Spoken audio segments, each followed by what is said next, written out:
I was standing at the airport, my mind drifting as I waited for my flight. It had been a long day at work, and I was eager to get home.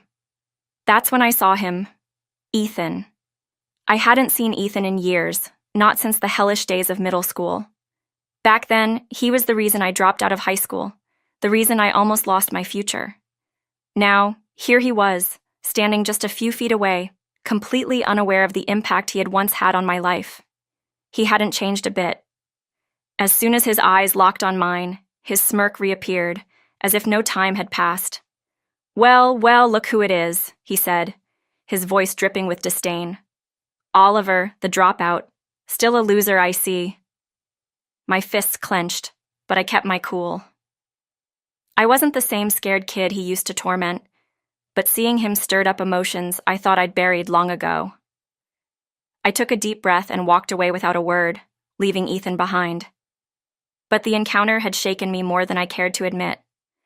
Memories of those dark days in school flooded my mind, but I couldn't let them consume me now. I had come too far to let him ruin my peace. Back in middle school, Ethan was the popular kid.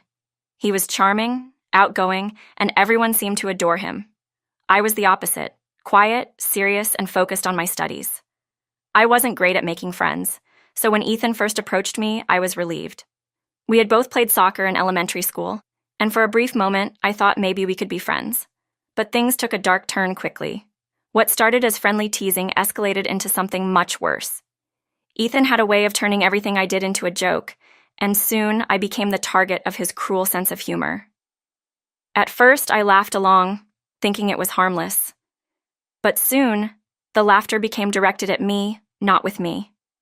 Ethan made sure I was always the butt of the joke, and the more I protested, the worse it got. He would wrestle me to the ground in front of everyone, and no one would step in to stop it. They'd just laugh, enjoying the spectacle. It was like I was trapped in a nightmare I couldn't escape. I tried to endure it. I convinced myself it was just part of growing up, that I could handle it. But every day, it got harder. One day, while walking down the hallway, Ethan slapped the back of my head as he often did, but something in me snapped. "Stop it," I said, turning to face him, my voice firmer than I intended. Ethan looked surprised, then annoyed. "What's with you, Oliver? Getting all moody on me? I let you hang out with us, don't forget that. You should be having fun." "It's not fun," I said through gritted teeth. That was all it took. From that moment on, Ethan's teasing turned into full-blown harassment. He gathered his friends, and together they made my life unbearable. They mocked me, humiliated me, and made sure I knew I didn't belong. I stopped going to soccer practice. Then I stopped going to school altogether. By the time I reached 8th grade, I was barely holding it together. My grades slipped, and I found myself missing weeks of school. My parents tried to help, but they didn't know what I was going through. No one really did, except for one person, Mr. Brown. Mr. Brown was my 7th grade English teacher. He had a way of noticing things other teachers didn't. He saw how Ethan and his friends treated me and pulled me aside one day after class. "Oliver, is everything okay?" he asked, his voice filled with genuine concern. I didn't know what to say at first, but somehow the words came tumbling out. I told him everything, how Ethan had been tormenting me, how I couldn't take it anymore. Mr. Brown listened patiently, never interrupting, and when I finished, he placed a reassuring hand on my shoulder. "You don't have to go through this alone," he said. "I'll help you." And he did. Mr. Brown became my safe place at school. Every day after classes, I would go to his prep room, where he would let me vent or sometimes just sit in silence. He even tried talking to Ethan, but it didn't stop the bullying. Still, knowing that someone cared gave me the strength to keep going, at least for a while. High school was a fresh start for most kids, but for me, it was more of the same. To my dismay, Ethan ended up in the same school as me. Worse, we were in the same class. The moment he saw me, he made sure everyone knew who I was. The guy who got picked on, the guy who never fought back. Ethan grabbed my collar in front of the class and loudly declared, "This is Oliver. He loves getting teased. Let's show him how much fun high school can be."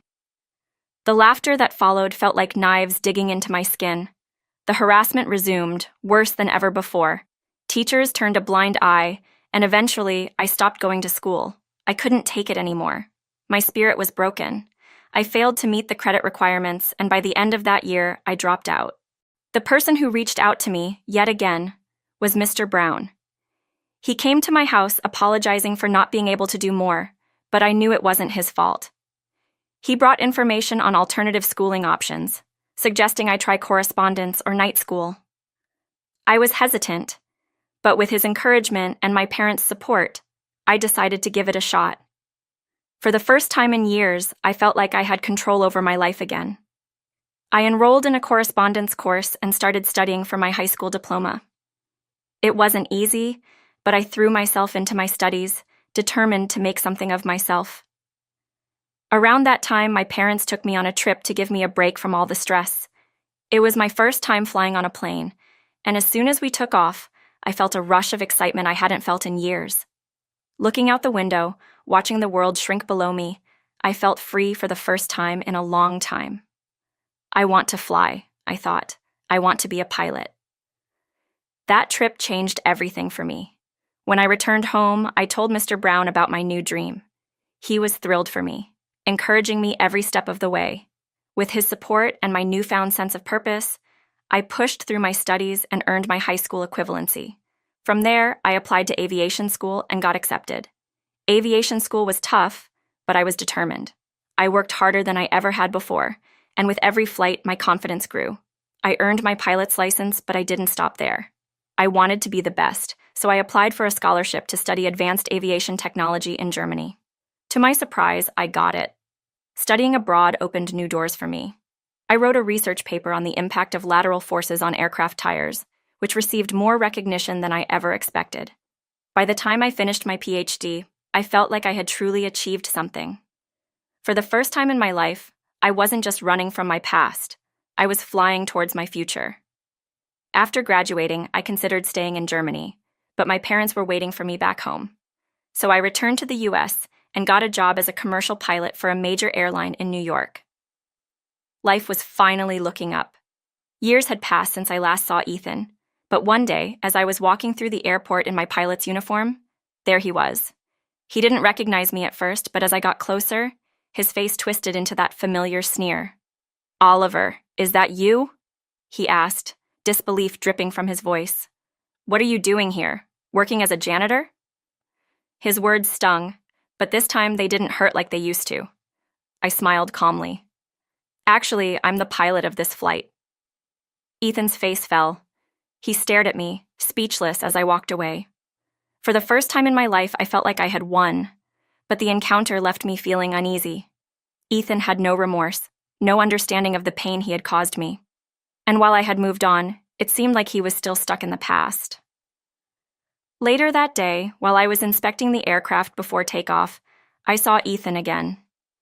He was working as a mechanic at the airport. He walked over, swinging a tool in his hand as if he were about to hit me. "Still scared, huh?" he sneered. "Just kidding, dropout." Before I could respond, one of the flight attendants called out to me. "Captain, it's time to prepare for takeoff." Ethan's smirk vanished as he realized what she had called me, Captain. He stood frozen in disbelief as I walked away, leaving him behind once more. But that wasn't the end of it. During the flight, everything was going smoothly until we hit an unexpected storm. The turbulence was worse than anything I had experienced before, and for a moment, I felt a surge of panic. The aircraft shook violently, and I could hear the terrified voices of the passengers through the cockpit door. But I had trained for this. My years of experience kicked in, and I guided the plane through the storm, keeping a steady hand on the controls. It was a tense few minutes, but eventually, we made it through. The plane stabilized, and we landed safely at our destination. After the flight, an investigation revealed something shocking. Someone had tampered with the aircraft before takeoff. The culprit was Ethan. Security footage showed him deliberately damaging a crucial part of the plane. When confronted, Ethan denied everything. But when he saw me, his face turned pale. The authorities weren't convinced by his lies, and eventually, he broke down, admitting what he had done. He was arrested and faced criminal charges for his actions. As I watched him being led away, I couldn't help but feel a strange mix of emotions. Anger, yes, but also pity. Ethan had spent his whole life trying to pull me down, and now he had destroyed his own future in the process. With Ethan behind bars, I could finally put the past to rest. But life had one more surprise in store for me. Azrania Anderson, the flight attendant who had witnessed my confrontation with Ethan, asked me out to dinner a few days later. We had worked together for years, but I had never seen her outside of work. Over dinner, we talked, laughed, and shared stories, and I realized that I had found someone who truly understood me. Before long, we were dating, and life felt brighter than ever. Together, we traveled the world, creating new memories in places like France, Sweden, and Australia. Each trip felt like a step further from the painful past and closer to a future filled with happiness. Now I'm planning to propose to Ms. Anderson. I never thought I'd find love after everything I'd been through, but here I am. I'm also planning to invite Mr. Brown to the wedding, the man who saved me when I was at my lowest. He has always believed in me, even when I didn't believe in myself. Looking back, I realize that life is full of unexpected twists and turns. You can't always control what happens to you, but you can control how you respond. I'm no longer the scared kid Ethan once tormented. I've grown, I've moved on. And now I'm ready to start a new chapter of my life, with the people who matter most by my side. As I prepare for the next flight, I can't help but smile. Life, much like flying, is about navigating through the turbulence, staying steady, and finding your way through the clouds to clear skies ahead.